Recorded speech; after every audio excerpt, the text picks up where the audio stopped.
Fy enw yw Isabelle Mariani a dwi'n cynrychioli Cyngor Sir Gar fel rheolwr y tîm modernyddio yn yr adran addysg a gwasanaethau plant. Dwi o hyd wedi cael diddordeb yn yr adran addysg.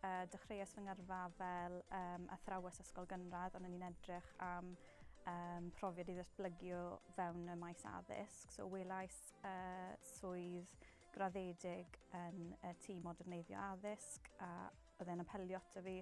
Oedd e'n eitha cyffrous bod e'n ymwneud â buddsoddi mewn adeiladau ysgol newydd, so es I am y cyfle a dwi wedi datblygu o fan'na.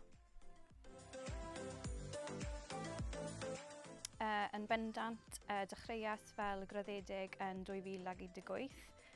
Wedyn daeth cyfle I cael swydd o fewn y tîm fel swyddog prosiect datblygu ysgolion. Mae'r termau'n eitha hir. So es I amdano hwnna yn 2012 a wedyn yn fwy diweddar daeth cyfle lan o fewn y tîm I cyfro gyfnod marwolaeth y tîm reolwr. Es I amdani hwnna a dyma fi heddi. So mae llwyth o cyfleoedd I ddatblygu.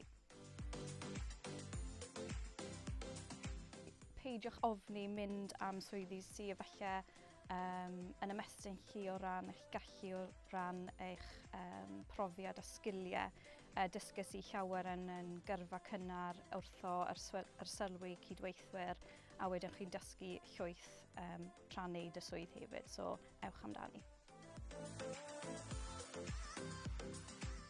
Mae'r sir yn cynnig cyfleoedd arbennig o ran y raglen graddedig a'r cymorth sy'n dod gyda hwnna. So yn rhan o profiad graddedig I, roedd yna disgwyl I mi gwblhau tystysgrif ôl graddedig yn professional practice.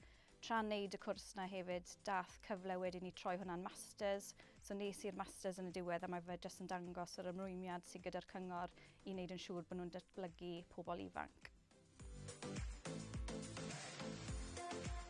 Fi'n credu mae pawb yn dod at ei gilydd I weithio fel un tîm. Mae pawb yn gweithio tuag at yr un nod o fewn yr adran addysg a gwasanaethau plant, sef I roi'r addysg o'r gradd flaenaf I plant a phobl ifanc y sir.